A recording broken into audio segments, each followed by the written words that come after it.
Pak, senggol kanan kirinya, katakan Anda luar biasa hari ini. Wah. Ada seorang superstar yang berprofesi sebagai penyanyi dan penulis lagu. Nah, superstar ini kehilangan penglihatannya sejak bayi karena dia lahir prematur. Baru lahir dengan retinopati prematuritas. Tahu itu apa? Ya, itu penyakit gangguan mata yang disebabkan oleh pembuluh darah abnormal di seluruh retina. Ya, tapi superstar ini mengatakan he never let his vision disorder hold him back. Dan pada saat usia 5 tahun, ya, dia mengatakan kepada mamanya, "Don't worry about me being blind because I'm happy." Wow, luar biasa ya. Sang superstar mengatakan demikian karena dia tahu bahwa ibunya sedih. Saya merasa terganggu karena ibu saya menangis sepanjang waktu. Dia pikir Tuhan mungkin menghukumnya karena sesuatu.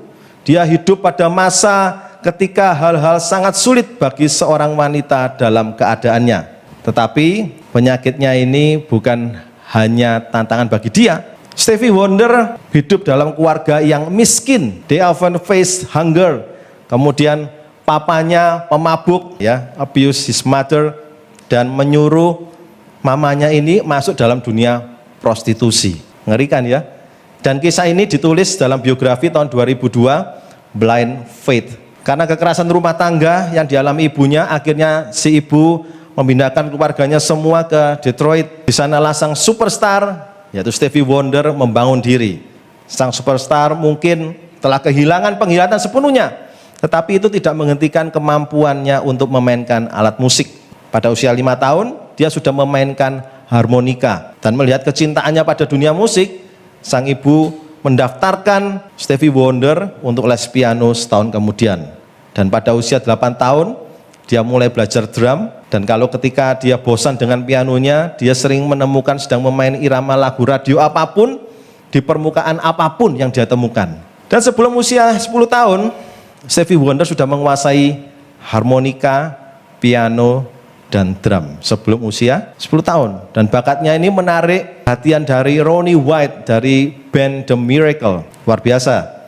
Stevie Wonder dijuluki anak ajaib, dan pada usia 11 tahun Stevie Wonder mempunyai label rekaman yang pertama. Stevie Wonder ini luar biasa, sudah merekam lebih dari 30 American Top 10 hits, including his singles Superstition, Sir Duke, dan I Just Called to Say I Love You. I just called to say I love you. Stevie Wonder memenangkan 25 Grammy Awards dengan sedemikian songwriting indahnya, Hall of Fame and Rock and Roll Hall of Fame. Dan Wonders mengatakan dia tidak pernah merasa terhalang oleh kecacatannya. Dia mengatakan pada The Guardian pada 2012, "I'm what I am. I love me. And I don't mean that egotistical. I love that God has allowed me to take whatever it was that I had and to make something out of it." Di atas semuanya itu, Stevie Wonder mengatakan bahwa dia tidak akan pernah berhasil kalau bukan karena imannya pada Yesus Kristus. Stevie berkata, "Many years ago, there were those who said," jadi beberapa tahun yang lalu ada orang yang berkata, "Well, you have 3 strikes against you." Ada 3 pukulan telak mengenai kamu, Stevie. Yang pertama, you are black. Yang kedua, you are blind. Dan yang ketiga, you are poor. Lalu Stevie mengatakan demikian, "But God said to me, I will make you rich in the spirit of inspiration, to inspire others, as well as create music to encourage the world to a place of oneness and hope and positivity." Kalau Stevie Wonder bisa melawan kelemahannya, bagaimana dengan kita? Kita belajar tentang from weakness to strength. 1 Samuel 16 ayat yang ke-7. "Tetapi berfirmanlah Tuhan kepada Samuel, janganlah pandang parasnya atau perawakannya yang tinggi, sebab aku," Tuhan ya, "telah menolaknya. Bukan yang dilihat manusia, yang dilihat Allah. Manusia melihat apa yang di depan mata, tetapi Tuhan melihat hati." Coba sih, saya mau teman-teman semua menghafalkan belakangnya saja. Manusia melihat apa yang di depan mata, tetapi Tuhan melihat hati. Yuk, 3, 2, 1. Manusia melihat apa yang di depan mata, Tuhan melihat hati. Ayat ini menceritakan Daud diurapi menjadi raja. Karena apa Daud diurapi menjadi raja? Karena Saul sudah ditolak Tuhan menjadi raja. Kisah ini teman-teman bisa baca di 1 Samuel 15 ayat yang ke-10 sampai yang ke-11. Ketika Tuhan mengatakan kepada Samuel bahwa aku menyesal karena aku telah menjadikan Saul menjadi raja, sebab ia telah berbalik daripadaku dan tidak melaksanakan firmanku. Maka sakit hatilah Samuel dan ia berseru-seru kepada Tuhan semalam-malaman. Kita flashback sebentar ke kisahnya Saul. 1 Samuel 10 ayat 23 sampai 24. Berlarilah orang ke sana dan mengambilnya dari sana. Dan ketika ia berdiri, Saul ini ya, ia berdiri di tengah-tengah orang sebangsanya. Ternyata ia dari bahu ke atas lebih tinggi daripada setiap orang sebangsanya. Dan Samuel berkata kepada seluruh bangsa itu, kamu lihatkah orang yang dipilih Tuhan itu? Sebab tidak ada seorang pun yang sama seperti dia di antara seluruh bangsa itu. Lalu bersoraklah seluruh bangsa itu demikian, hidup raja. Ketika Samuel melihat Saul, maka berfirmanlah Tuhan kepadanya, inilah orang yang kusebutkan kepadamu. Orang ini akan memegang tampuk pemerintahan atas umatku. Ingat kalimat yang kita hafalkan tadi, manusia melihat apa yang di depan mata, tetapi Tuhan melihat hati. Bangsa Israel sebelum memiliki Saul dia nggak punya raja, tetapi bangsa ini nggak mau percaya bahwa Tuhan yang akan memimpin dalam setiap perjalanan mereka. Mereka memaksa untuk memiliki raja, akhirnya dipilihlah. Dan ini logis banget, karena apa? Coba teman-teman perhatikan, saya akan menirukan dalam miniatur kecil tentang pemilihan Saul. Ketika Saul itu sudah dipanggil sama Samuel, dia ini kan ganteng, keren. Setelah itu bangsa Israel kan belum tahu ini siapa yang jadi raja. Lalu pada waktu dikumpulkan semua, diundi. Dan ajaib ya, Tuhan kok memilih orang yang benar-benar tinggi. Jadi begitu berdiri semua, langsung kelihatan di sini yang paling tinggi siapa? Istimewa, ini dari bahu ke atas lebih tinggi. Saul ini ternyata dari kaum yang paling hina, dari suku yang terkecil. Jadi ada 12 suku, Saul ini dari suku yang paling kecil, paling terakhir, Benyamin. Dan di dalam suku itu kan ada kaumnya lagi. Kaumnya dia, kaum yang paling kecil lagi, yang paling hina. Coba kita logika sebentar. Kalau enggak Tuhan yang bekerja, enggak bisa orang yang begitu memiliki weakness dalam kaumnya, enggak dipandang, ya toh, dari kaum yang paling kecil, ya kan, dari suku yang kecil, kaum yang paling hina, dia bisa diangkat menjadi raja. Ini kan tidak masuk akal kalau enggak Tuhan. Daud juga anak bungsu dari Isai, tidak masuk perhitungan ayahnya untuk dipilih jadi raja. Jadi ketika Samuel disuruh Tuhan untuk mencari pengganti Saul, Samuel ini datang ke Isai, jadi diberikan petunjuk Tuhan. Kemudian ditanya, Isai, kamu anakmu berapa? Ayo tunjukin satu-satu. Keluarlah anak yang pertama. Wah, apa yang diingat dari Samuel adalah seperti Saul, harus tinggi, besar. Nah ini loh, manusia itu selalu melihat apa yang di depan mata. Oh, Tuhan mau ngasih gantinya Saul, berarti dia mungkin lebih tinggi, lebih besar dari Saul. Tapi ketika anaknya Isai satu-satu dimajukan, Tuhan mengatakan ayat yang tadi kita baca, manusia melihat apa yang di depan mata, tetapi Tuhan melihat hati. Itulah yang terjadi dalam kehidupan ini. Manusia pasti punya kelemahan, tetapi Tuhan bisa memilih orang yang dari suku paling lemah, dia bisa diangkat menjadi raja. Demikian juga Daud. Daud dari anak yang paling bungsu, yang tidak pernah diperhitungkan orang tuanya, tetapi Tuhan memilih. Dari peristiwa Daud ini kita akan merumuskan sesuatu. Bagaimana mengubah weakness to strength. Rumusannya mudah, STMJ. Loh, langsung toh. Saya tahu ini memang sebuah campuran untuk mengubah ketika Anda lelah menjadi semangat. STMJ. Apa singkatannya? Wah, ini langganannya Bu itu ya. Suka STMJ ternyata. Kita lihat yang pertama, S. S-nya apa yang pertama? Serahkan kelemahan kepada Tuhan. 1 Samuel 16 ayat 11 sampai 12. Lalu Samuel berkata kepada Isai, inikah anakmu semuanya? Jawabnya, masih tinggal yang bungsu, tetapi sedang menggembalakan kambing domba. Kata Samuel kepada Isai, suruhlah memanggil dia, sebab kita tidak akan duduk makan sebelum ia datang kemari. Kemudian disuruhnyalah menjemput dia. Baca yuk. Ia, terus matanya, parasnya elok. Lalu Tuhan berfirman, bangkitlah, urapilah dia, sebab inilah dia. Ini yang dicari Tuhan. Lucu ya. Manusia melihat apa yang di depan mata. Kita manusia selalu melihat kelemahan kita. Tidak cocok Tuhan anak itu. Masuk kayak gitu ya.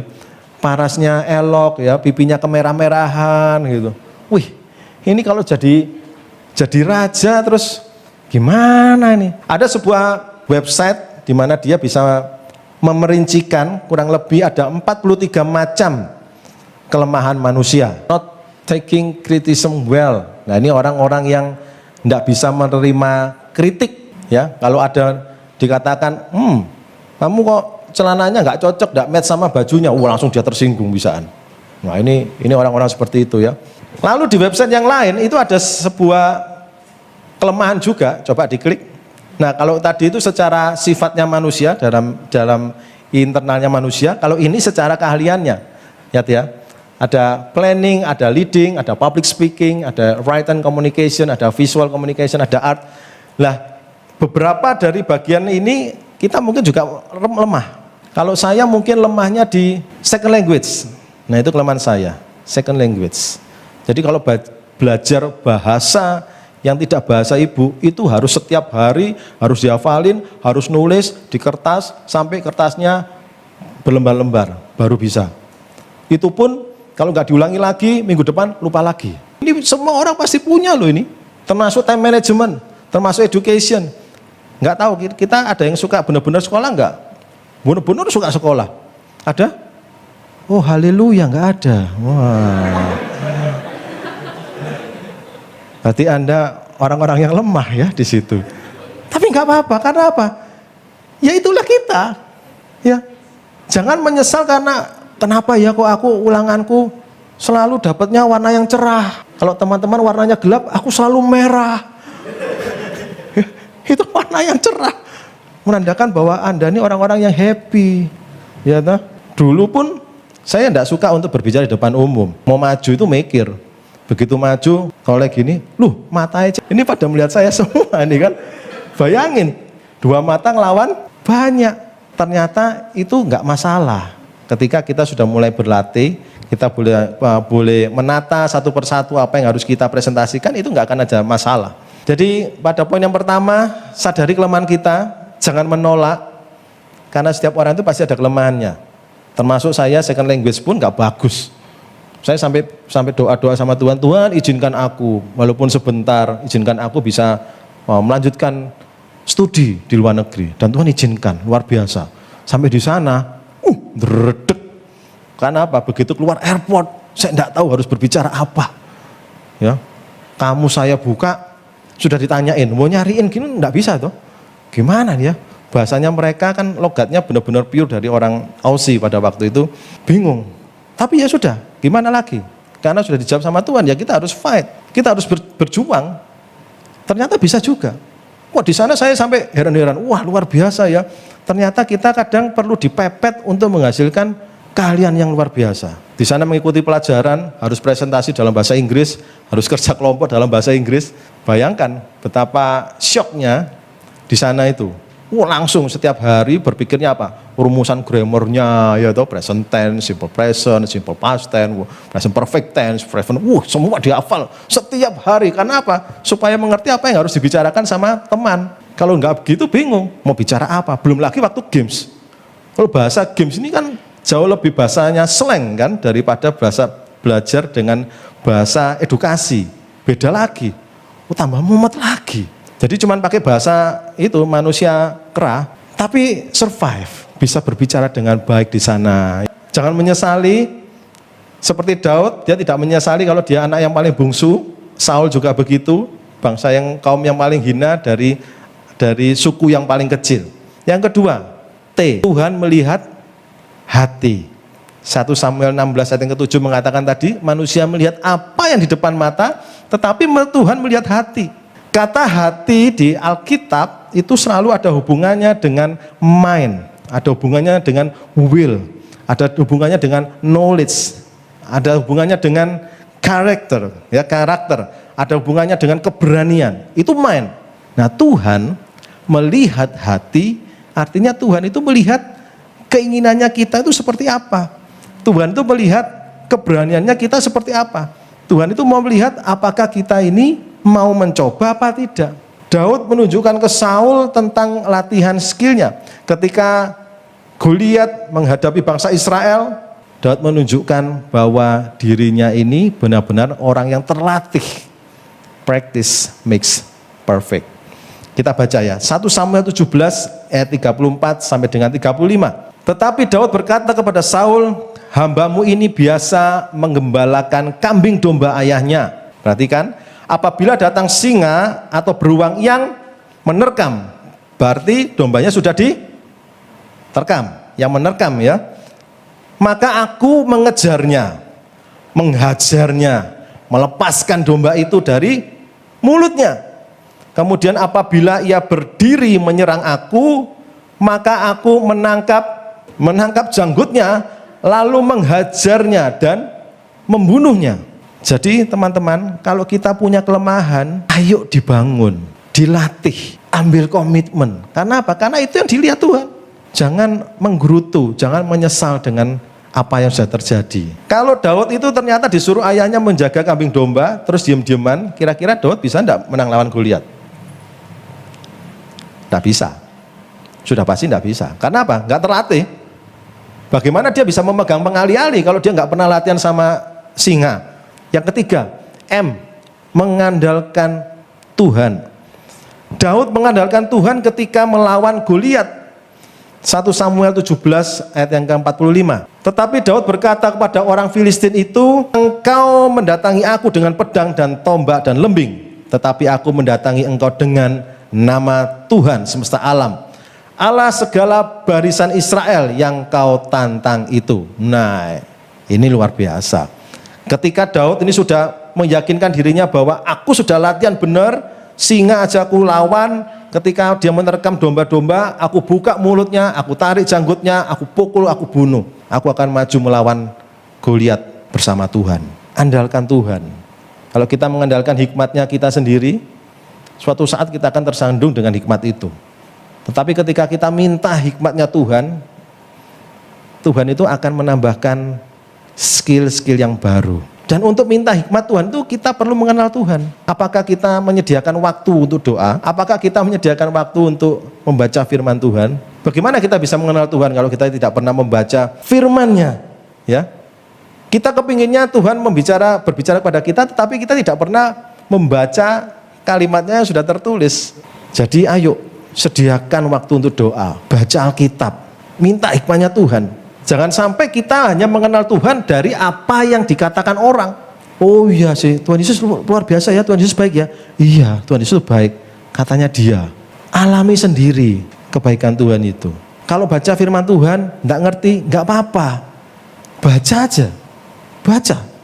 Nanti suatu saat ketika Anda pada kondisi yang sesak, kondisi yang menyakitkan, maka ayat-ayat yang Anda baca itu akan muncul dengan sendirinya. Yang pertama tadi apa?